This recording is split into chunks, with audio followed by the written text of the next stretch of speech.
Hello everyone, good morning आप सभी को। राधे राधे। स्वागत है आप लोगों का क्लास में। तो हम लोग पिछली क्लास में घनानंद को देखे थे। बच्चन सिंह का इतिहास ग्रंथ पढ़ रहे हैं और जिसमें हम लोग रीति काल पे आ गए हैं। रीति मुक्त या स्वच्छंद काव्यधारा के कवियों को देख रहे हैं। तो पिछली क्लास में हम लोगों ने घनानंद को देखा था और इसमें हम ठाकुर को देखेंगे। तो चलिए ठाकुर को शुरू करते हैं। ठाकुर का जो जन्म हुआ था वो 1766 में हुआ था और इनका निधन 1823 में। हिंदी साहित्य के इतिहास में 3 ठाकुरों का उल्लेख किया जाता रहा है। 2 ठाकुर असनी वाले थे और 1 ठाकुर बुंदेलखंड वाले। इस भ्रम की उत्पत्ति लाला भगवान दीन द्वारा संपादित ठाकुर ठसक की भूमिका से हुई। तो आपको ये ध्यान देना है कि ठाकुर ठसक का संपादन किसने किया है? लाला भगवान दीन ने। उसी के आधार पे शुक्ल जी ने भी 3 ठाकुर माने हैं। पर किशोरी लाल गुप्त ने ठोस प्रमाण देकर सिद्ध कर दिया है कि असनी वाले 2 ठाकुरों की कल्पना निराधार है। असनी वाले एक ही ठाकुर थे, वे थे बद्ध रीतिकार। जो बुंदेलखंडी ठाकुर थे वो मुक्त रीति धारा के स्वच्छंद कवि थे, जिनका जन्म ओरछा में हुआ था। वे जैतपुर के राजा परीक्षित के दरबारी कवि थे। कभी कभी विजावर दरबार की भी शोभा बढ़ाते थे।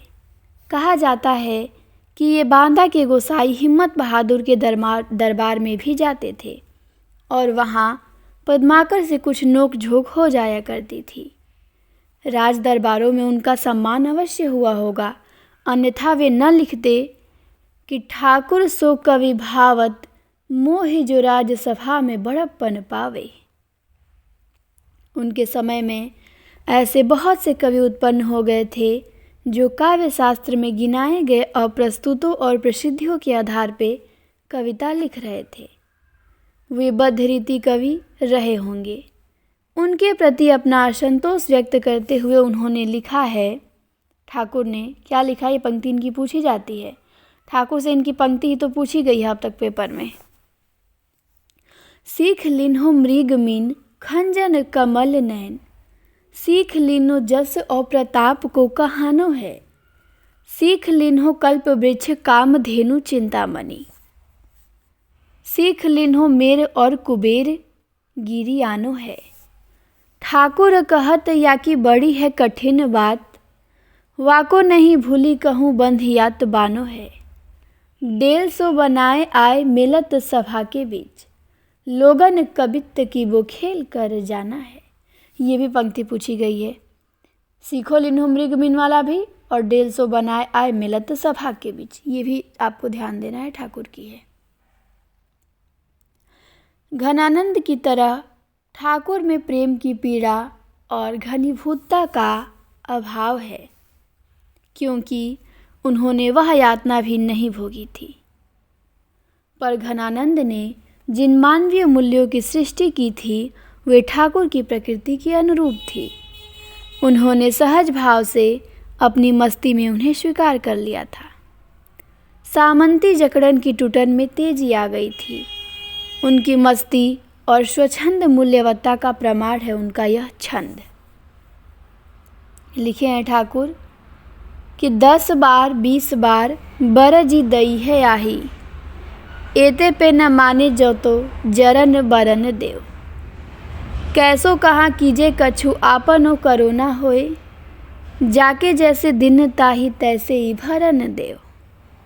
ठाकुर कहत मन आपनो मगन राखो, प्रेम निहा संक रस रंग बिहरन देव, विधि के बनाए जीव जेते जहाँ के तहाँ, खेलत फिरत तिन्हें खेलन फिरन देव। स्वच्छंद विचारधारा या व्यक्ति स्वातंत्र की दृष्टि से यह अत्यंत महत्वपूर्ण छंद है। पहली 4 पंक्तियों में बधे हुए मूल्यों की वर्जनाएं हैं तो शेष 4 पंक्तियों में व्यक्ति स्वातंत्र की स्वीकृतियां हैं। प्रसंग प्रेम के रस रंग का ही है आपने तो 10 बार 20 बार मना करके देख लिया। यदि वह नहीं मानता तो उसे स्वयं जलने भूलने दो। आप मस्त रहिए, उसे निशंक भावेन प्रेम रस में विहार करने दीजिए।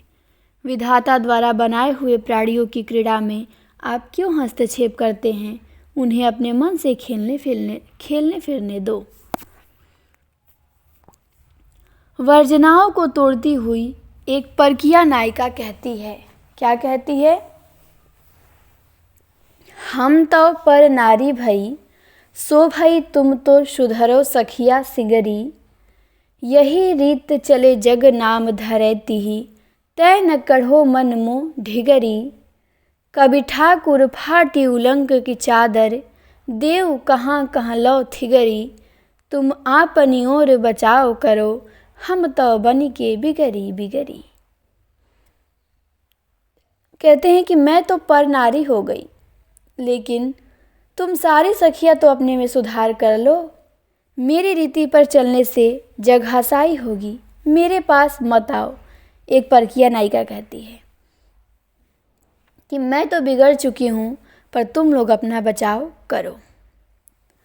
कवि परकियापन का समर्थन नहीं कर रहा है, किंतु उस व्यक्ति स्वातंत्र्य की वकालत कर रहा है जिसमें व्यक्ति अपने निर्णय में स्वतंत्र होता है। प्रेम की घनीभूत मानसिक स्थिति का एक वर्णन देखिए। लिखे हैं, अपने अपने निज गेहन में चढ़े दो स्नेह की नाव पैरी। अंगनान में भीजत प्रेम भरे, समयो लखी में बलि जाव पेरी। कह ठाकुर दो उनकी रुचि सो, रंग द्वय उमड़े दो ठाव पैरी। सखिकारी घटा बरसे बरसाने पे, गोरी घटा आनंद गाँव पेरी। तो ठाकुर की ये भी पंक्ति नीचे वाली बहुत ही मोस्ट है, नीचे की जो पूछी गई है। सखिकारी घटा बरसे बरसाने पे, गोरी घटा नंद गाँव पेरी। बरसाना और नंदगांव के बीच एक निश्चित भौतिक दूरी है। वह प्रेम भी क्या जो भौतिक दूरियों को मिटा न दे।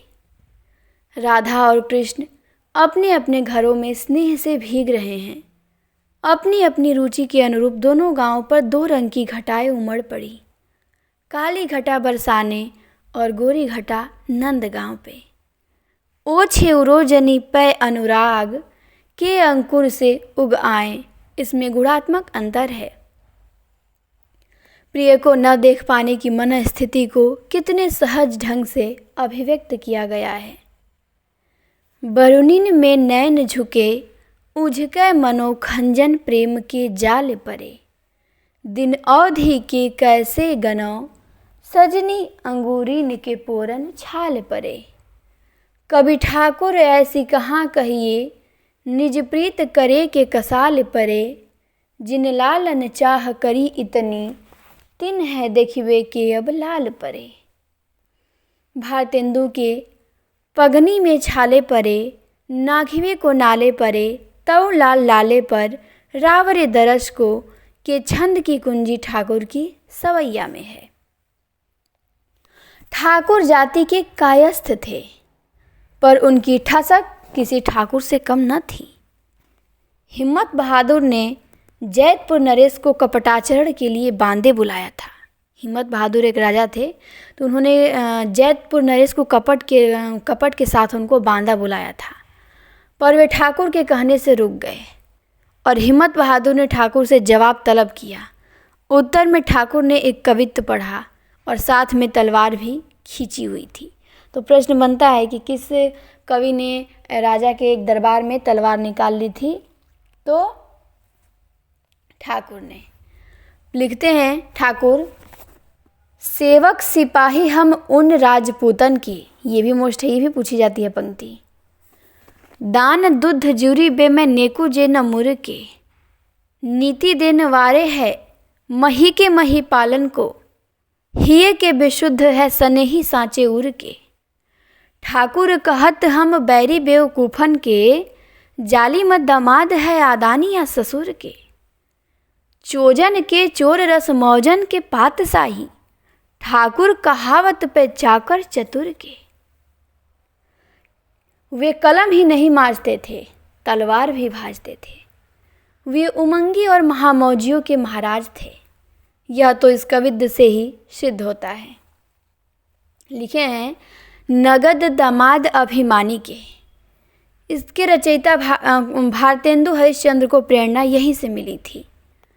इस समूचे काल में ठाकुर जैसा मस्त और जिंदा दिल कवि दूसरा नहीं है। तो ठाकुर जैसा मस्त और जिंदा दिल कवि दूसरा नहीं है, ये बच्चन सिंह कहते हैं। भारतेंदु और उनके मंडल में जो जिंदा दिली दिखाई पड़ती है उसकी शुरुआत ठाकुर से ही होती है। ठाकुर में एक और विचित्र बात दिखाई पड़ती है, वह है मनुष्य की सामूहिकता और व्यक्ति मनुष्य की प्रतिष्ठा। काम कितना भी कठिन क्यों ना हो, 4 आदमियों के मिलकर करने से उसकी कठिनाई दूर हो जाती है।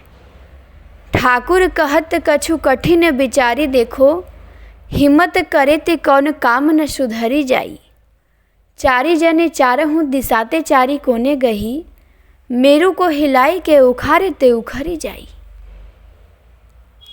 यह मानुष को तन मेरी भटू समयो परे को बड़ो साहसी है। बुंदेलखंड के गांव से ठाकुर का विशेष लगाव था। जिन लोकोक्तियों के लिए वे प्रसिद्ध हैं वे गांव-गांव के बीच से ली गई हैं। है नहीं मुर्गा, जे ही गांव भटू तिही गांव का भोर ना है। फिर लिखे हैं मूसर चोट की भीति कहाँ, बजके जब मुड़ दियो ओखरी में। हिंडोरा आदि गांव के ही हैं। ऋतुओं में भी गांव की ही छटा है। आसमान के बादल सिंदूर की लाली हैं। फागुन का फगुनाना गाँव में ही होता है। तो ठाकुर को हमने देखा कि ये बिल्कुल सबसे मस्त कवि हैं रीतिकाल के। ठीक, मस्त और जिंदा दिल कवि ठाकुर जैसा दूसरा नहीं मिलेगा आपको रीतिकाल में। तो स्वच्छंद काव्यधारा में हमने 2 कवियों को देखा, घनानंद को, ठाकुर को, आलम को, 3 को देखा, आलम को भी देख लिया है। अब देखेंगे बोधा को। ठीक, चौथे कवि हैं स्वच्छंद धारा के, तो ये भी बहुत महत्वपूर्ण है। इनको देखते हैं। घनानंद की भांति बोधा भी प्रेमी कवि हैं। दोनों की जीवन की घटनाएं, सृजन, प्रेरणा, स्रोत प्रायः एक से ही हैं। दोनों का प्रेम वेश्या के प्रति है। फर्क यह है कि एक आजीवन प्रेगाग्नि में झुलसता रहा और दूसरे को अपनी प्रेमिका का संग साथ मिल गया। वेश्या के प्रति प्रेम की रूढ़िग्रस्त नैतिकता को वह खुली चुनौती देता है और प्रेम को विधि निषेधों से ऊपर उठा देता है। हिंदी साहित्य में 2 बोधा हुए हैं, एक फिरोजाबादी और दूसरे बुंदेलखंडी। तो हिंदी साहित्य में 2 बोधा हुए हैं, ये आपको ध्यान देना है, एक फिरोजाबादी और दूसरे बुंदेलखंडी। मिश्र बंधु विनोद में दोनों बोधाओं को एक में मिला दिया गया है। साहित्य में प्रसिद्धि बुंदेलखंडी बोधा की ही है। उनका जन्म बांदा जिले के राजापुर गांव में हुआ था। वे पन्ना नरेश खेत सिंह के दरबारी कवि थे। तो बोधा का जन्म बांदा जिले के राजापुर गांव में हुआ था और ये किसके दरबारी थे? तो पन्ना नरेश खेत सिंह के, और उनका नाम बुद्धि सेन था। बोधा का मूल नाम बुद्धि सेन था। खेत सिंह उन्हें प्यार से बोधा कहते थे। वे मुख्यतः बोधा नाम से लिखते थे, कहीं कहीं बुद्धिसेन नाम भी आया है। उनके 2 ग्रंथ उपलब्ध हैं। बोधा के 2 ग्रंथ आपको उपलब्ध मिलेंगे। पहला है बिरही सुभान दंपत्ति विलास, जिसको इश्कनामा के नाम से प्रसिद्ध है। तो बिरही सुभान दंपत्ति विलास किसने लिखा है? बोधा ने लिखा है, जिसका दूसरा नाम इश्कनामा है। और माधवानल कामकंदला चरित्र है लिखा है, जिसका नाम विरह वारिश है। तो ये आपको ध्यान देना है। बिरही से ये नहीं कि विरह वारिश बता देंगे। बिरही सुभान दंपत्ति विलास इश्कनामा का मूल नाम है और माधवानल कामकंदला चरित्र का नाम फेमस जो है वो विरह वारिश है। तो ये आप दोनों को ध्यान देना है। ठीक, माधवानल और कामकंदला का विरह है विरह वारिश में, और बिरही सुभान दंपत्ति विलास इश्कनामा है। बोधा ग्रंथावली के अंतर्गत इनका संपादन प्रकाशन हो चुका है। दोनों ही ग्रंथ बहुत कुछ आत्मचरितात्मक हैं। इन पुस्तकों में उनका लेखन काल अंकित नहीं है, अतः बोधा का काल निर्णय नहीं हो पाता। शिव सिंह सरोज में उनका काव्य काल 1747 ईस्वी माना गया है। खेत सिंह गद्दी पर तो नहीं बैठे, फिर भी बोधा ने इन्हें महाराज नाम से संबोधित किया। गद्दी पर उनके छोटे भाई अमान सिंह बैठे। उनके पिता सभा सिंह की मृत्यु सन 1752 में हुई थी, अतः बोधा का रचनाकाल 1752 के बाद ही ठहराया जा सकता है। पन्ना आने के बाद बोधा ने खेत सिंह के प्रत्यर्थ कुछ फुटकल कवित सवैयों की रचना की होगी। संभवतः ये वही होंगे जो इश्कनामा और विरहवारिस दोनों में जगह जगह समाविष्ट कर लिए गए हैं। उन्हीं पुस्तकों से पता लगता है कि बोधा दरबार की एक नर्तकी सुभान पर आसक्त थे। इस अपराध के फलस्वरूप राजा ने उन्हें देश निकाला दे दिया। इस निर्वासन काल में उन्होंने माधवानल कामकंदला चरित्र या विरहवारिस लिखा। माधवानल कामकंदला का विरह ही विरहवारिस है। इसी माध्यम से उनकी अपनी विरहाभिव्यक्ति भी हुई है। निर्वासन की अवधि समाप्त होने पर वे पन्ना लौट आए। विरहवारिस में कुछ छंदों को सुनकर महाराज अत्यंत प्रसन्न हुए। महाराज ने बोधा से कुछ मांगने के लिए कहा। बोधा ने कहा, सुभान अल्लाह।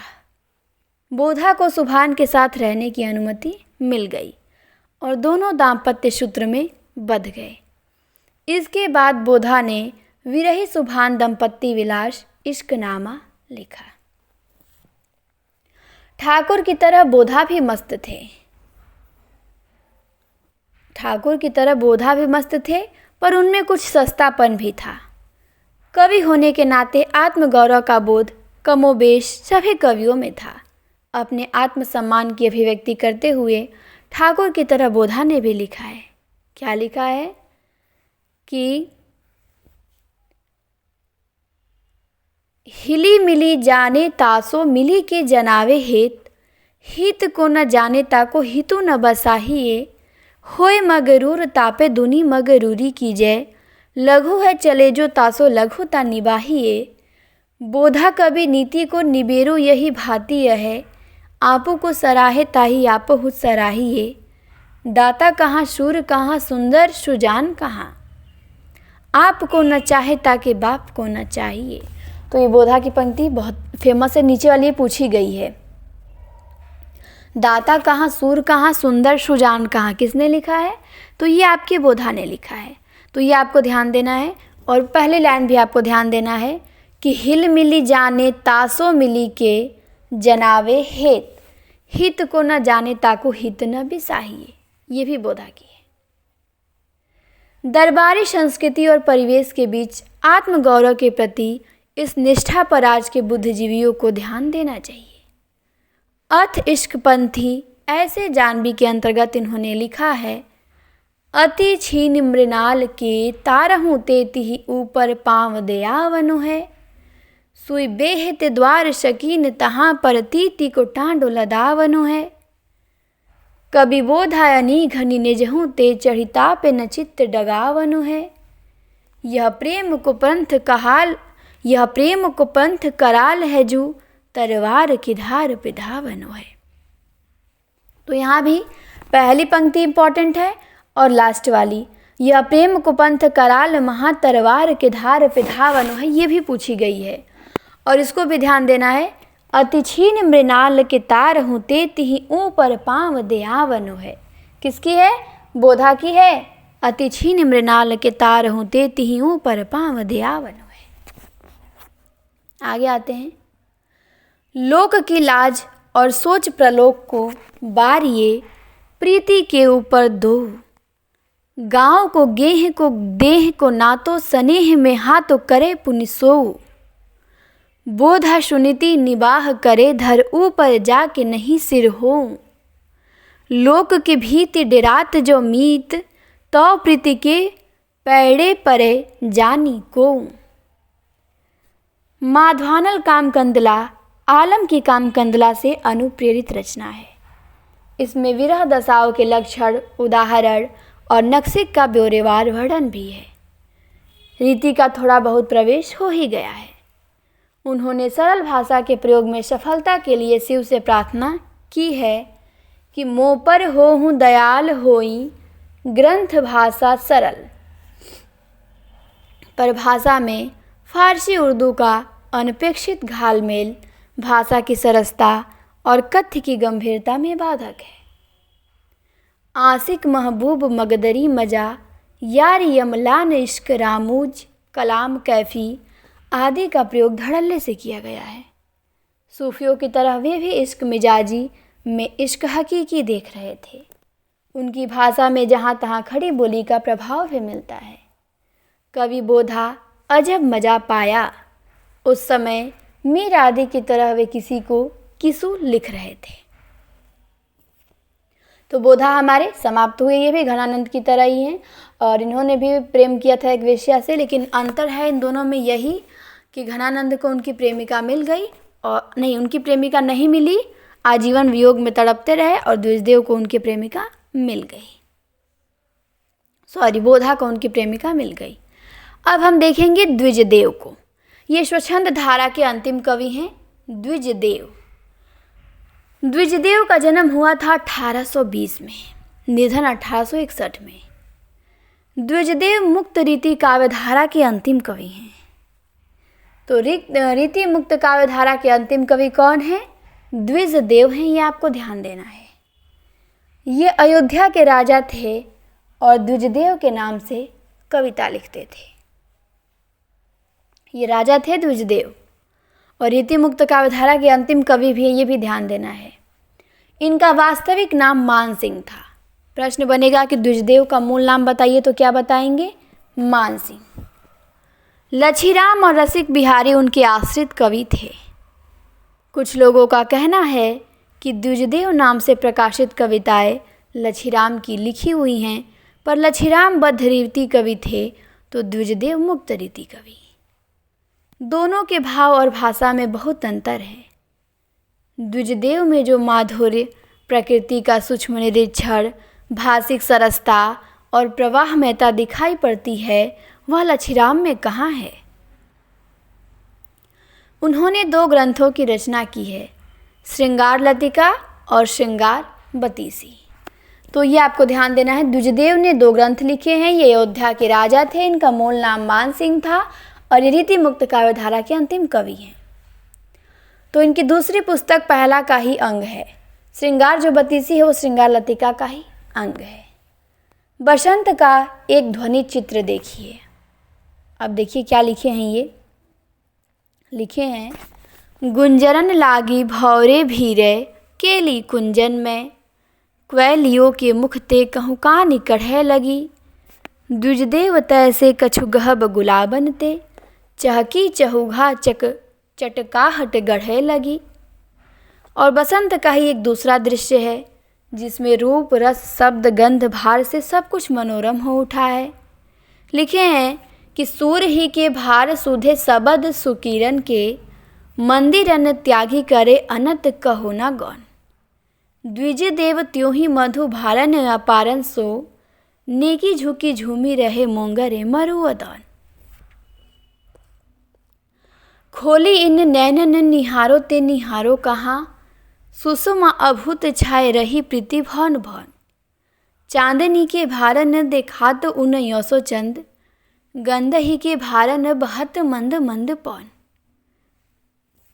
पावस का एक दृश्य देखिए। पावस का वर्णन किए हैं, घहरी घहरी घन सघन चहूंधा घेरी, छारी छहरी विष बूंद बरसावे ना, द्विजदेव की सौ अब चूक मत दावे रे, पात की पसीहा तू पिया की धुन गावे ना, फेरी ऐसे अवसर न आए तेरे हाथ एरे, मटकी मटकी मोर शोर तू मचावे ना, हाँ तो बिन प्राण प्राण चहत तजोई अब, कत नभ चंद तू आकाश चढ़ी धावे ना। वस्तुतः द्विजदेव ने 2 ही ऋतुओं का वर्णन किया है, वसंत और पावस।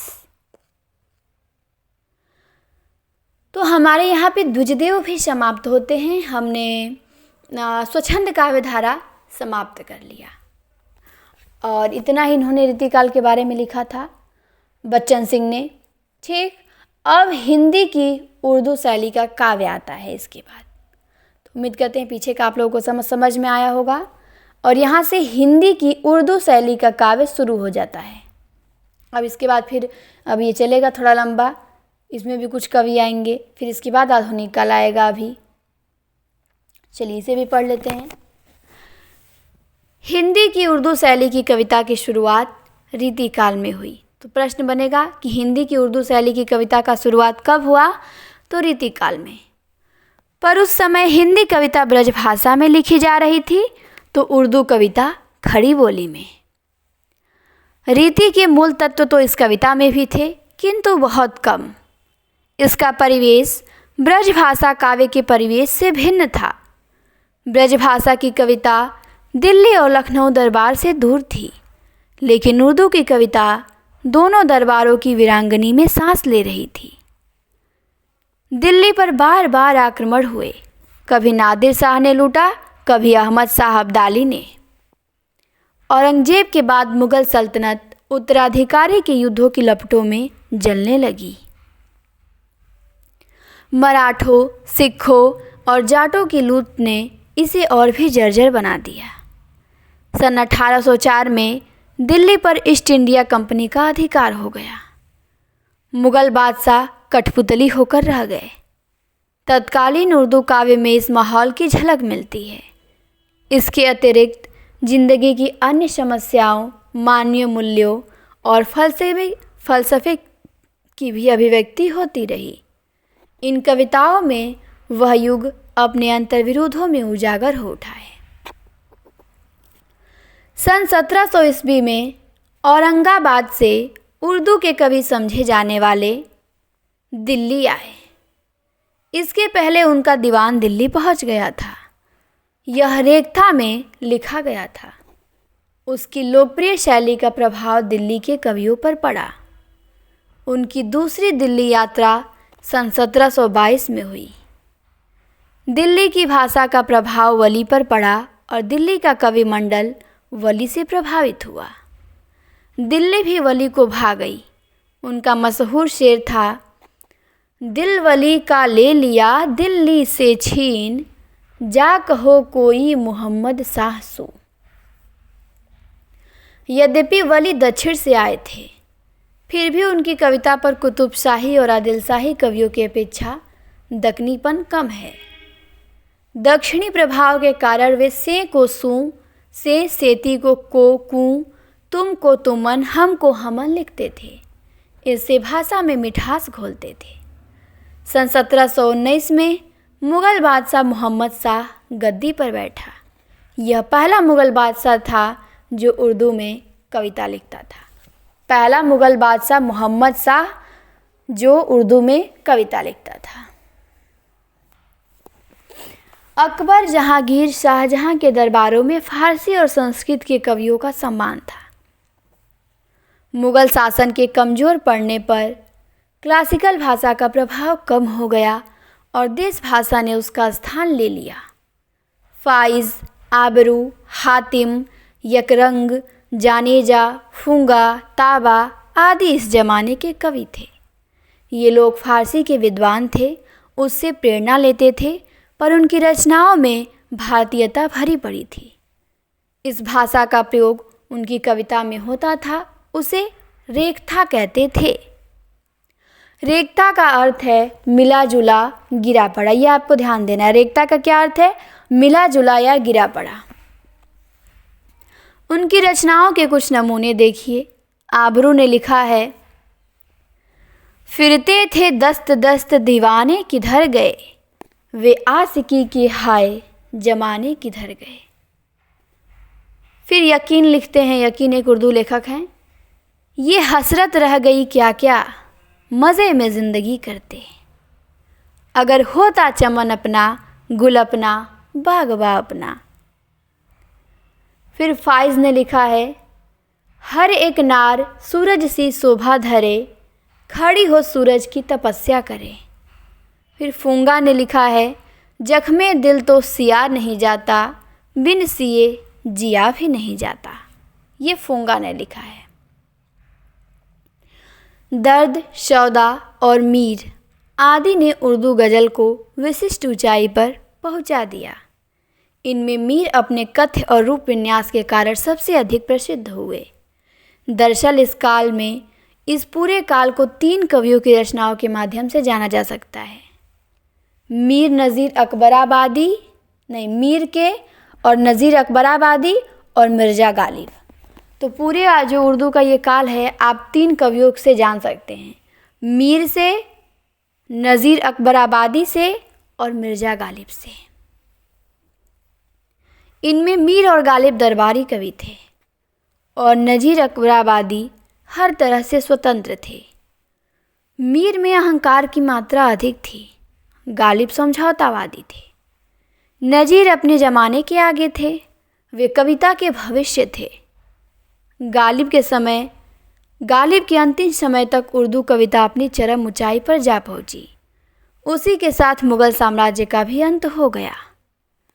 कविता से ज़माने की पहचान तो की जा सकती है, पर ज़माने के उत्थान पतन से समानांतर कविता का उत्थान पतन नहीं होता। प्रायः संकट काल की कविताएं अधिक संवेदनशील उठती हैं। तो अब आएंगे मीर। हम देखेंगे सबसे पहले उर्दू कवि हैं मीर। मीर का पूरा नाम मीर तकी मीर था। मीर ने फ़ारसी में अपनी आत्मकथा लिखी है, जिसका अनुवाद जिक्र मीर के नाम से हो चुका है। उससे उस समय की सामाजिक स्थिति का भी पता चलता है। वे सन 1725 में अकबराबाद, आगरा में पैदा हुए थे। उनके पिता प्रसिद्ध सूफी फ़कीर थे। उनका प्रभाव मीर की रचनाओं पर देखा जा सकता है। दिल्ली को उजड़ती देखकर वे लखनऊ चले आए। नवाब आशफउद्दौला ने उनका स्वागत किया और 300 रुपये की मासिक वृत्ति बांध दी। नवाब से उनकी पटरी नहीं बैठी। उन्होंने दरबार में जाना छोड़ दिया। फिर भी नवाब ने उनकी वृत्ति बंद नहीं की और सन 1810 में उनका देहांत हो गया। मीर पर वली की शायरी का प्रभाव है। ज़बान, गज़ल की ज़मीन और भाव में दोनों में थोड़ा बहुत सादृश्य है, पर दोनों में एक बुनियादी फ़र्क है। वली के इश्क में प्रेमिका की आराधना है, तो मीर के इश्क पर सूफियों के इश्क हकीकी का भी रंग है, और वह रोज़मर्रा की समस्याओं में नीर झीर की तरह मिल गई है। मीर की शायरी में जीवन के जितने विविध आयाम मिलेंगे, उतने उस काल के किसी अन्य कवि में नहीं दिखाई पड़ते। उनकी शायरी में उनकी ज़िंदगी भी है और युगीन इतिहास भी। मीर ने लिखा है कि मुझको शायर ना कहो मीर कि साहब मैंने, दर्द ओ गम कितने किए जम आ तो दीवान किया। उनका दीवान जितना उनके गम का संग्रह है, उतना ही जमाने के गम का। दरहमी हाल की है सारे मिराद दीवा में, सैर कर तू भी यह मजमुआ परेशानी का। बहुत सारे कवियों की तरह मीर को भी अपनी कालजयी शायरी का भरोसा है। जाने को नहीं शोर सुखन का मीरे हरगिज, ता हस्र जहाँ में मेरा दीवाना रहेगा। दिल्ली मीर का अपना शहर था। लखनऊ में रहते हुए भी वे दिल्ली को कभी नहीं भूले। दिल्ली छोड़ने का दर्द उन्हें सालता रहा। दिलो दिल्ली दोनों है गरचे खराब, पै कुछ लुत्फ उस उजड़े नगर में है। दिल्ली के न थे कूचे और आक ए मुशव्वर थे, जो शक्ल नज़र आई तस्वीर नज़र आई। लखनऊ से उन्हें बेहद घृणा थी। खराबा दिल्ली का दहचंद बेहतर लखनऊ से था। वही में काश मर जाता, सरासीमा न आता यूँ। यद्यपि वे लखनऊ के पैसे पर पल रहे थे, फिर भी लखनऊ उन्हें चुगदो उल्लुओं से भरा हुआ और आदमियत से खाली लग रहा था। सांस्कृतिक दृष्टि से लखनऊ में काफ़ी गिरावट आ गई थी। लखनऊ के कवियों की इश्किया शायरी में वह दर्द न था जो छटपटाहट पैदा कर सके, वह तल्लीनता न थी जो अपनी व्याप्ति में जीवन के अन्य आयामों को आत्मसात कर सके। लखनऊ के लोकप्रिय शायर जुर्रत को मीर चुम्मा चाटी का शायर कहते थे। वे बड़े दर्द से कहते हैं किस किस अदा से रिख्ते मैंने कहे वले, समझाना कोई मेरी जुबां इस दयार में। रेख्ते को उन्होंने प्यारी जबान के रूप में याद किया है। वे कविता में नितांत अप्रचलित शब्दों के प्रयोग के विरुद्ध थे। सुरूरे कल्ब सुनकर उन्होंने लिखा है कि क्या जाने लोग कहते हैं किसको सुरूरे कल्ब, आया नहीं है लफ्ज़ यह हिंदी ज़बां के बीच। मीर विचारधारा में कबीर के निकट हैं। जो मीर हैं वो विचारधारा में कबीर के निकट हैं, पर भाषा की मिठास में वे सूर के निकट हैं। वे इश्क और शेख को एक साथ याद करते हुए लिखते हैं। क्या लिखते हैं? दर्द ही खुद है, खुद दवा है इश्क, शेख क्या जाने तू की क्या है इश्क, तू ना होवे तो नज़्म कुल उठ जाए, सच्चे हैं शायरा खुदा है इश्क। जिस तरह कबीर कहते थे कि लाली मेरे लाल की जित देखूं तित लाल, उसी तरह मीर का कहना है उसे देखूं जिधर करूं निगाह। वही एक सूरत हजारों जगह। दैरो हरम मतलब मंदिर और मस्जिद की चिंता उन्हें नहीं है। मीर उससे ऊपर उठकर प्रेम धर्म और हृदय धर्म का समर्थन करते हैं। मीर ने लिखा है कि दैरो हरम से गुजरे अब दिल है घर हमारा, है ख़त्म इस आवले पर सैरो सफ़र हमारा, सैये तोहफे हरम न की हरगिज़, आस्था पर तेरे मुकाम किया, तेरे कूच के रहने वालों ने यहीं से काबा को सलाम किया। इश्क के खूबा को मीर में अपना किबला व काबा व इमाम किया। हिंदी के सूफ़ी कवि भी कितने असांप्रदायिक नहीं थे। हिंदी के सूफ़ी कवि भी इतने असांप्रदायिक नहीं थे जितने मीर थे। इस अर्थ में मीर जायसी और कुतुबन से आगे थे। वे लोग इस्लाम के घेरे को नहीं तोड़ सके थे, जबकि मीर ने उसे तोड़ दिया था। और इसका कारण यह था कि जायसी कुतुबन आदि सूफ़ी धर्म के प्रचारक भी थे और मीर सूफ़ी धर्म को जीते थे, जिसमें प्रेम के आधार पर धर्म, जाति और मनुष्य के भेद की दीवारें स्वतः ढह जाती हैं। वे बहुत आगे बढ़कर कहते हैं। क्या कहते हैं मीर? कहते हैं मीर के दीन ओ मजहब को अब पूछते क्या हो उनने तो, कश्क खैचा दैर में बैठा कब का तर्क इस्लाम किया। इस्लाम को त्याग देना सामान्य बात है, पर मुसलमान होना कठिन है। लिखे हैं मीर भी दैर के लोगों ही की सी कहने लगा, कुछ खुदा लगती भी कहता जो मुसलमान होता।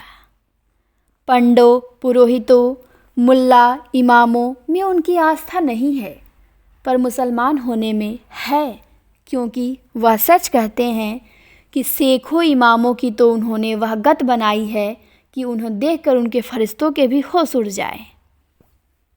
लिखा है फिर मीर आज मस्जिद ए जामे में थे इमाम, दाग ए शराब धोते थे कल जानमाज का। जानमाज वह कपड़ा होता है जिस पर नमाज पढ़ी जाती है।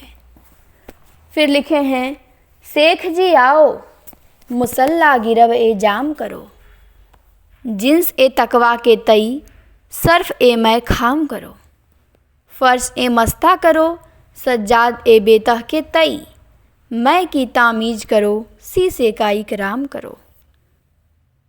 शेख जी आओ, जिस कपड़े पर नमाज पढ़ते हो उसे जाम प्राप्त करने के लिए गिरवी रखो और संयम पूर्वक कच्ची शराब प्राप्त करने के लिए खर्च करो। नमाज के वस्त्रों को मस्त लोगों के कदमों में बिछाओ, शराब का सम्मान करो और बोतल की अदब, यही नहीं हाथ में जाम को लो। आपको बदनाम करो।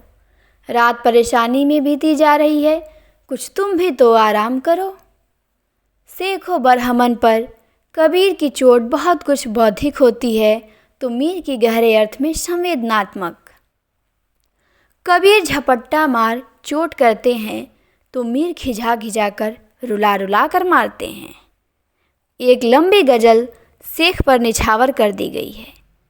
गज़ल में सामान्यतः एक बंद को दूसरे बंद से कोई तालमेल नहीं होता, पर यहाँ तो शेख को सीधे संबोधित किया गया है, ठीक वैसे ही जैसे कबीर पंडे को संबोधित करते हैं, और अंतिम बंद तक पहुँचते पहुँचते शेख को नंगा कर देते हैं। दारू पिला के शेख को आदम से खर किया, यह खर संस्कृत से लिया गया है। शेख आदमी से गधा हो जाता है। धनवानों और बादशाहों के अहंकार पर वह फलसफे की आड़ में चोट करता है। मुनइम धनवान ने बिना नींव जुल्म की रख घर तो बनाया, पर आप कोई रात ही मेहमान रहेगा।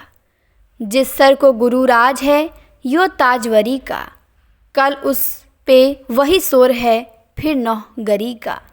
न मील अब के अमीरों से तो हुए हैं फ़कीर उनकी दौलत से हम। मनुष्य की श्रेष्ठता का उद्घोष महाभारत में किया गया है और रवि बाबू ने भी उसे सभी प्राणियों में श्रेष्ठ उद्घोषित किया है। मीर इसी तथ्य को दूसरे ढंग से कहते हैं। मीर ने कहा है कि मत सहल हमें जानो फिरता है फलक वर्षों, तब खाक के पर्दे से इंसान निकलते हैं। इतिहास की लंबी प्रक्रिया से गुजरकर वर्षों की गर्दिश के बाद सच्चा इंसान पैदा होता है। उसे खाक से निकलना पड़ता है। धन वैभव की अशेष राशि से उसका जन्म नहीं होता। सौंदर्य वर्णन मीर के यहाँ भी मिलेगा, किंतु इस सावधानी के साथ कि कुछ इश्क और हवस में फ़र्क भी कर। कुछ उदाहरण देखिए। क्या तन ए नाजुक है, जाको भी हसद जिस तन पे है। क्या बदन का रंग है, तह जिसकी पैराहन प है। शौक ए कामत में तिरे अय नौ निहाल, गुल की साँखें लेती हैं अंगड़ाइया। नाजुकी उसके लब की क्या कहिए, पंखड़ी एक गुलाब की सी है। मीरा उन नीमबाज आँखों में है, सारी मस्ती शराब की सी है।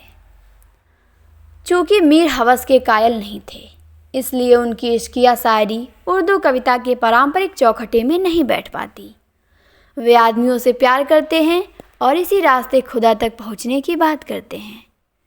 यद्यपि उस समय वर्ग विभाजन बहुत साफ नहीं था, फिर भी उनकी टकराहटों की खनक मीर की कविता में पाई जाती है। मीर की भाषा में फारसी के शब्द कम नहीं हैं, पर उनकी शायरी का लहजा, शैली, लय, सुर भारतीय है। उनकी कविता का पूरा माहौल कहीं से भी ईरानी नहीं है। हिंदी के भक्त कवियों की भी छाप उन पर देखी जा सकती है। सुना नहीं है मगर यह कि जोगी किसके मीत, हिंदी भक्ति काव्य से स्पष्टतः प्रभावित है। गज़लों के वे बादशाह थे। बहुत जोर मारने पर भी लोग मीर का अंदाज़े बयां न पा सके। जौक का कहना है, जौक कोई उर्दू कवि हैं, कहते हैं मीर के बारे में कि न हुआ पर न हुआ मीर का अंदाज नसीब, जौक यारों ने बहुत जोर गज़ल में मारा। मीर एक और हिंदी भक्त कवियों की परंपरा से जुड़ते हैं, तो दूसरी ओर आधुनिक हिंदी कविता के श्रेष्ठ कवि निराला से। वैसी ही हेकड़ी, वैसी ही बेदिमागी, वैसी ही मुफलिसी, वैसी ही अहम। मीर लिखते हैं कि सारे आलम पर हूँ मैं छाया हुआ, मुस्तनद है मेरा फरमाया हुआ।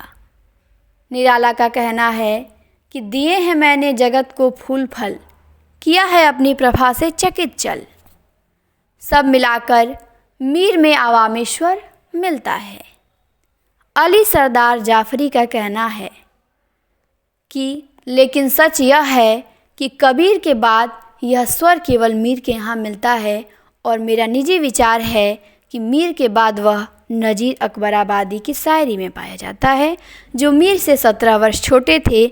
और आज 200-250 वर्ष बाद जब शायरी और जनसाधारण के परस्पर संबंध अधिक मजबूत हो रहे हैं, तो यह स्वर फिर जिंदा हो रहा है और यह मीर की बहुत बड़ी सफलता है। मीर की 2000 से अधिक गज़लें उनके 6 दीवानों में संग्रहीत हैं। कुल्लियात ए मीर में अनेक मसनवियाँ, कसीदे, वासोक्त, मर्सिये आदि शामिल हैं। उनकी शायरी के कुछ नमूने निम्नलिखित हैं। मीर ने लिखा है, क्या लिखा है? जीते जी कूच ए दिलदार से जाया न गया, उसकी दीवार का सिर सर से मेरे सिरे साया न गया। गुल ने हर चंद कहा बाग में रह पर उस बिन, जी जो उचटा तो किसी तरह लगाया न गया।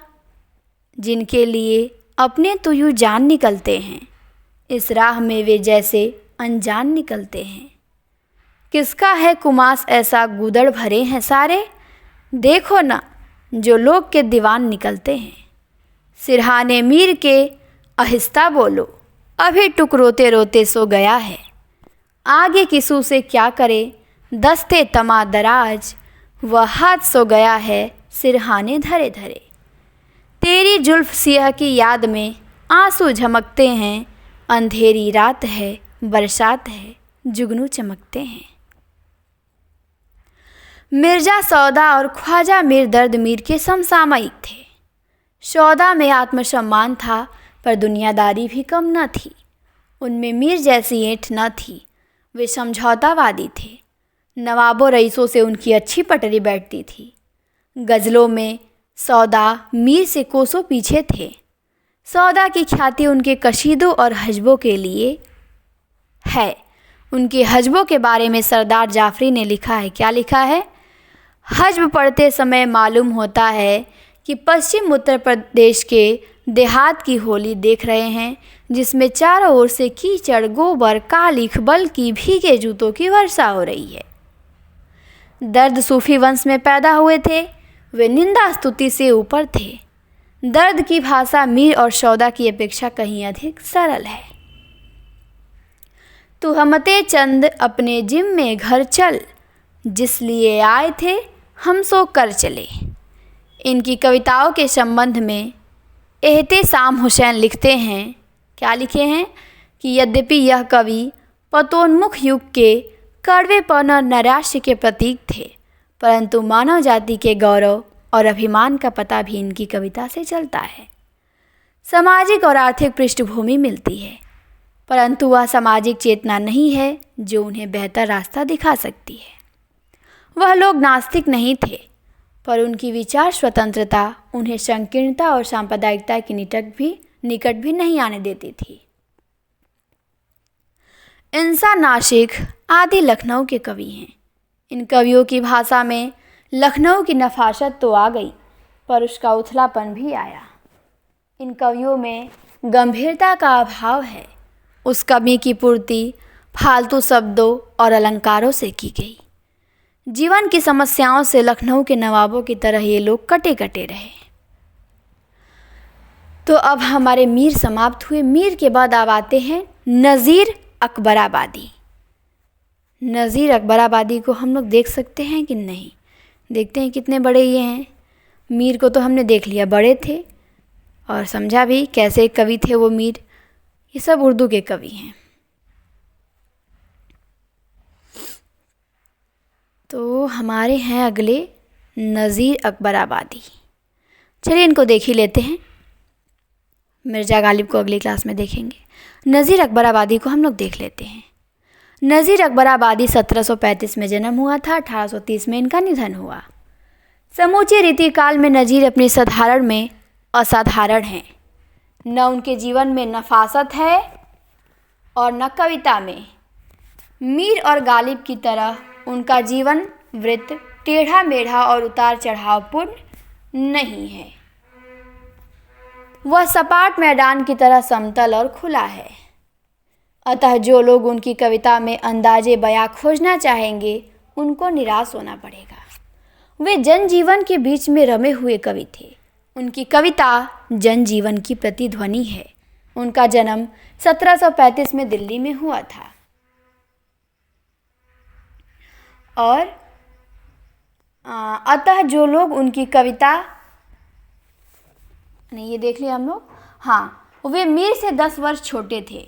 जो नज़ीर अकबराबादी थे वो मीर से क्या थे, 10 वर्ष छोटे थे।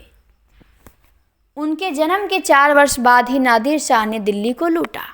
शहर में खून की नदी बह निकली। अहमद शाह अब्दाली ने दिल्ली पर 3 बार आक्रमण किए, 1748, 1751 और 1756 में। नज़ीर दिल्ली छोड़कर आगरा चले गए और ऐसे आए कि फिर कभी आगरा नहीं छोड़ा। दरबारों से बुलावा इन्हें भी आया, लखनऊ से, भरतपुर से, पर संतन को कहाँ सिकरी सो काम। आगरा में ही लाला बिलास राम के लड़कों को 17 रुपये मासिक पर पढ़ाने लगे और यही इनकी रोजी रोटी का साधन था। उन्हें दूसरों के आगे हाथ नहीं पसारना पड़ा। उनका एक कुल्लियात नज़ीर प्रकाशित हो चुका है, जिसमें गज़लें और नज़में संग्रहित हैं। हिंदी में भी एक मामूली संग्रह छपा है। बहुत दिनों तक नज़ीर का कोई नाम लेवा नहीं था। वे अत्यंत उपेक्षित कवि थे।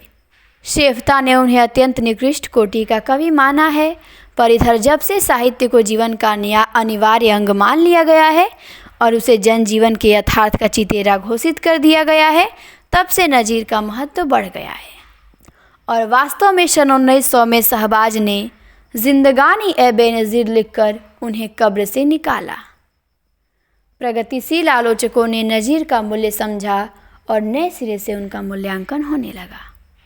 पर इसी झोंक में यह भी कहा गया कि अगले वर्षों में वे उर्दू के सर्वश्रेष्ठ कवि सिद्ध होंगे।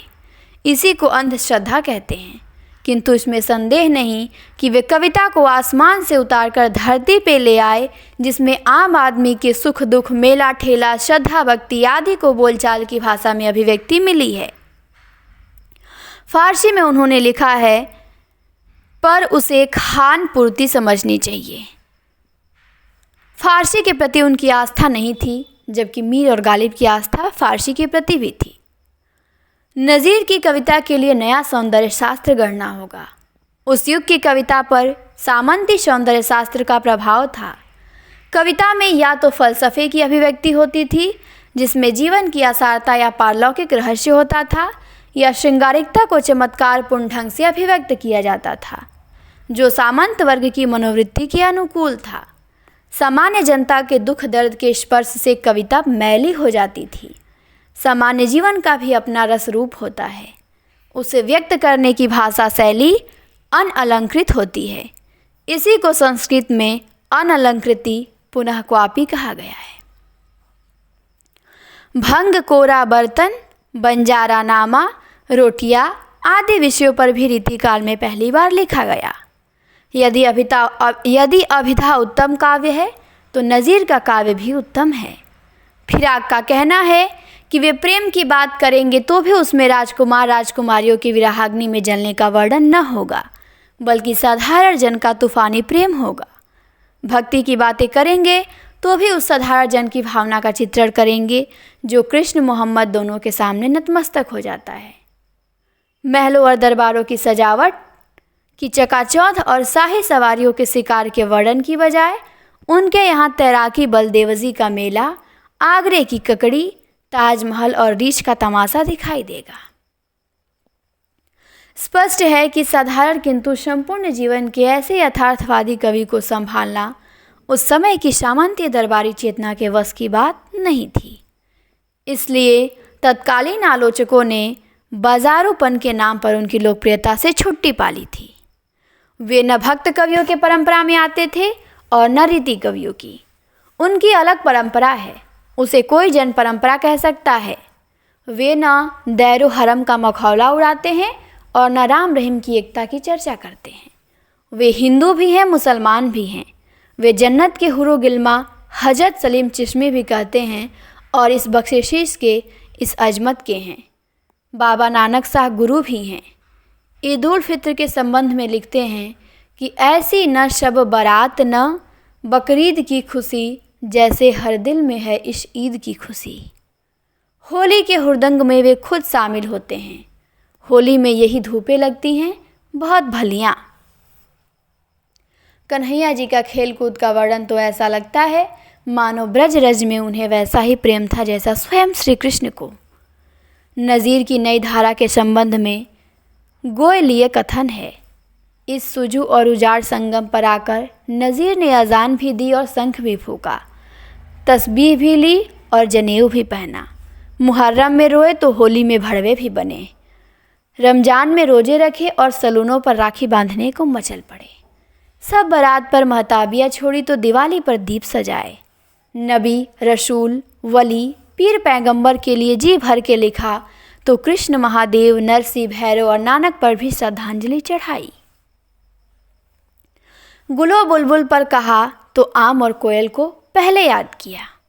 वर्षा ऋतु के एक से एक नयनाभिराम चित्र सूरदास या बहुत से रीति कवियों ने खींचे हैं। वे सर्वत्र उद्दीपन के रूप में ही नहीं लिखे गए हैं, पर उस ऋतु में गरीबों पर क्या बीतती है इसे तो सिर्फ नज़ीर ने देखा है। नज़ीर ने लिखा है कि जो इस हवा में यारो दौलत में कुछ बड़े हैं, उनके सिर पे छतरी हाथी ऊपर चढ़े हैं। हमसे गरीब गुरबा कीचड़ में गिर पड़े हैं, हाथों में जूतियाँ है और पायचे चढ़े हैं। चांद और सूरज का रहस्य जानने के लिए कोई एक फ़कीर से पूछता है तो फ़कीर का उत्तर है, पूछा किसी ने यह किसी कामिल फ़कीर से, यह मैं हो माँ हक ने बनाए हैं काहे से। वह सुन के बोला, बाबा खुदा तुमको खैर दें, हम तो न चांद समझे हैं न सूरज जानते हैं, बाबा हमें तो यह नज़र आती हैं रोटियाँ। जो लोग नज़ीर में राष्ट्रीय चेतना खोज निकालते हैं उनमें खोज की मौलिकता हो सकती है, पर वह वास्तविकता नहीं है। उस परिवेश में यह संभव न था क्योंकि यह चेतना आधुनिक युग की देन है, पर उन्हें सामान्य मनुष्य के सुख दुख से लगाव था। वे खुद साधारण आदमी थे, अपनी धरती से उन्हें बेहद प्रेम था। आगरे के बारे में उनका कहना है, कहते हैं कि आशिक कहो अशीर कहो आगरे का है, मुल्ला कहो दबीर कहो आगरे का है, मुफलिस कहो फ़कीर कहो आगरे का है, शायर कहो नज़ीर कहो आगरे का है। जन चेतना के कवि के लिए आवश्यक था कि वह जन भाषा का प्रयोग करे। उर्दू का कोई दूसरा कवि नहीं हुआ जो आम फहम भाषा में कविता लिखता। नज़ीर ने आगरे के आसपास बोले जाने वाली भाषा में कविताएं लिखी जो सामान्य व्यक्ति भी समझ सकता है। व्याकरण की दृष्टि से उनका भाषा प्रयोग सौदा और मीर के निकट है। वे अरबी फारसी तो जानते ही थे, ब्रजी अवधी पंजाबी के भी ज्ञाता थे। उनके काव्य भाषा में इनका मेल देखा जाता है। उर्दू के कवियों में विरोधाभास का जो भाषिक चमत्कार मिलता है वह नज़ीर में नहीं मिलेगा। विरोधाभास उर्दू की कविता की खास पहचान है। हिंदी कवियों में इस औजार को घनानंद ने अपनाया है। नज़ीर का विरोधाभास विषयगत है, भाषागत नहीं। वे इसी जीवन में आनंद को भी देखते हैं और मृत्यु को भी। ईश्वर की याद में उन्हें संसार आसार नहीं लगता। रोटियों से ही अल्लाह की याद आती है। भूखे भजन न होई गोपाला, हाथियों ऊँटों की कतारों के आगे रीछ का बच्चा खड़ा कर देते हैं। साधु संतों के संग साथ ने उन्हें बंजारा और हंस का रूपक दिया है। आगरा व्यापार की मंडी था, बंजारों का आना जाना लगा रहता था। उस माहौल में जो भाषा बन रही थी नज़ीर ने उसी का प्रयोग किया है। उनकी कविताओं के नमूने निम्नलिखित हैं। नज़ीर ने लिखा है, या आदमी पे जान को वारे हैं आदमी, और आदमी पे तेग को मारे हैं आदमी, पगड़ी भी आदमी की उतारे हैं आदमी, चिल्ला के आदमी को पुकारे हैं आदमी। हर आन बोलते हैं कबीर की जय, फिर इसके बाद अपने उस्ताद पीर की जय। मोरो मुकुट कन्हैया जमुना के तीर की जय, फिर गोल के सब अपने खुर्दो कबीर की जय। हरदम ये खुशी को गुफ्तार पैरते हैं, इस आगरे में क्या क्या ए यार पैरते हैं। है जिसके तन मुलायम मैदे की जैसे लोई, वह इस हवा में खासी ओढ़े फिरे हैं लोई। और जिसकी मुफलिसी ने शर्मो हया है खोई, है उनके सिर पर सिर की या बोरियों की खोई। क्या क्या मची है यारो बरसात की बहारें, मुफलिस किसी का लड़का जो ले प्यार से उठा। बाप उसका देखे हाथ का और पाँव का कड़ा, कहता है कोई जूती न लेवे कहीं चुरा। नटखट उचक्का चोर दगाबाज गट कठा, 100 13 के ऐब लगाती है मुफलिसी। सर्राफ बनिए जौहरी और सेठ साहूकार, देते हैं सबको नगद सो खाते हैं अब उधार। बाजार में उड़े हैं पड़ी खाक बेशुमार, बैठे हैं दुकानों पर अपनी दुकानदार। जैसे कि चोर बैठे हो कैदी कतार बंद, तारीफ करूं अब मैं क्या क्या उस मुरली अधर बजैया की। नित सेवा कुंज फिरैया की और बन बन गौ चरैया की। गोपाल बिहारी बनवारी दुख हर नामे करैया की। गिरधारी सुंदर श्याम बदन और हलधरजू के भैया की। यह लीला है उस नंद ललन की, जसुमती छैया की। रख ध्यान सुनो दंडत करो जय बोलो किशन कन्हैया की। तो इन्होंने उर्दू कवियों के साथ साथ अल्लाह के साथ साथ पैगंबर के साथ साथ कृष्ण महादेव सबका वर्णन किया है इन्होंने, नज़ीर ने, तो ये भी ध्यान देना है। इसके बाद आते हैं हमारे मिर्ज़ा गालिब।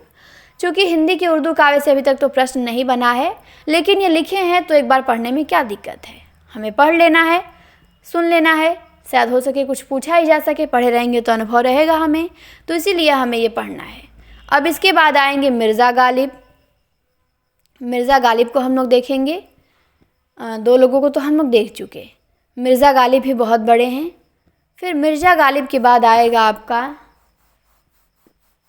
रीतित्तर काव्य। ठीक, रीतित्तर काव्य देखेंगे, ये भी हमारे लिए बहुत इम्पॉर्टेंट है। और इसमें वीर काव्य देखेंगे। ठीक, तो ये भी जो कवि छूटे छटके हैं जिनको नहीं वर्णन किए हैं रीति काव्य में, उनको रीतित्तर काव्य में यहाँ पे वर्णन किए हैं, जिनको हम लोग पढ़ते हैं। सूदन है, लाल कवि हैं, जोधराज हैं, इनको भी हमें देखना है। फिर जब हम ये देखेंगे तो फिर ये भक्ति काव्य निर्गुण का कुछ बारे में बताए हैं। फिर इसके बाद हमारा गुरु गोविंद सिंह के बारे में कुछ बताए हैं, प्रेमाख्यान के बारे में भी कुछ बताए हैं। क्योंकि अब यहाँ से हमारा इसके बाद आधुनिक काल शुरू हो जाएगा ना, तो ये आदि काल, भक्ति काल, रीति काल सब यहीं पे समाप्त हो जाएगा। थोड़ा थोड़ा उल्लेख उसके बारे में भी कर दिए हैं। अब इसके बाद हमारा क्या आ जाएगा, रीति काल आ जाएगा। तो अभी 1-2 और क्लास लग रही होगी, इसके बाद हम लोग आ जाएंगे रीति काल पे। तो आज की क्लास के लिए इतना ही। उम्मीद करते हैं क्लास अच्छी लगी होगी आप लोगों को, और फिर मिलते हैं हम लोग अगली क्लास में। क्लास देखने के लिए बहुत बहुत धन्यवाद। क्लास अच्छी लगे तो सभी के यहाँ शेयर करिएगा, लाइक करिएगा। फिर मिलते हैं अगली क्लास में।